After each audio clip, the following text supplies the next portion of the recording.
At 9:17 a.m. on January 22nd, 1943, Second Lieutenant John George crouched inside the shattered ruins of a Japanese bunker west of Point Cruz.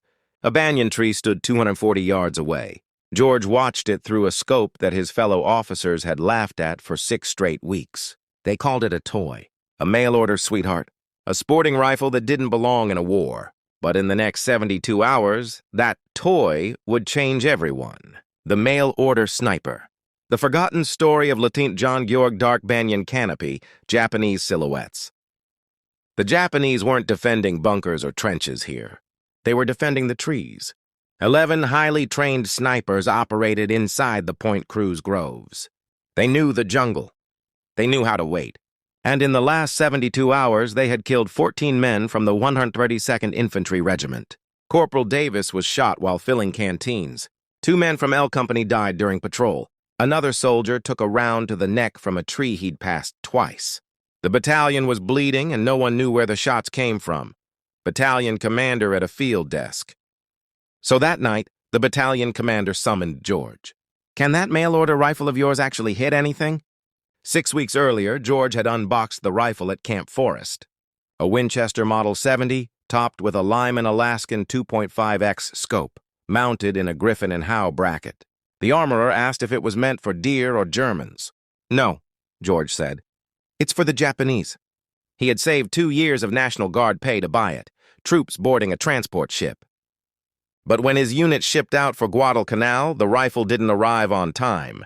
George spent the voyage watching other men clean their Garands, while his own weapon sat in a warehouse in Illinois. 6 weeks later, in late December, a supply sergeant handed him a crate labeled Fragile. Inside was the rifle that would become his life, weight comparison graphic.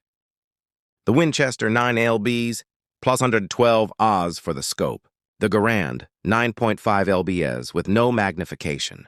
Winchester, 5 rounds, bolt action. Garand, 8 rounds, semi-automatic. Captain Morris ordered George to leave the sporting gun in his tent. George carried it anyway. And now, on January 22nd, it was time to prove everyone wrong.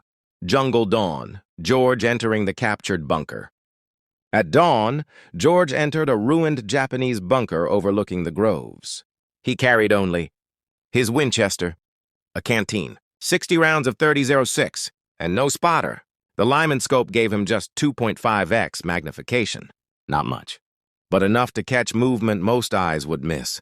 George scanned the trees methodically, left to right, top to bottom. At 9:17 a.m., a branch shifted. No wind, just movement, zoom, blurred silhouette in banyan branches. 87 feet up in a banyan tree, George saw the sniper.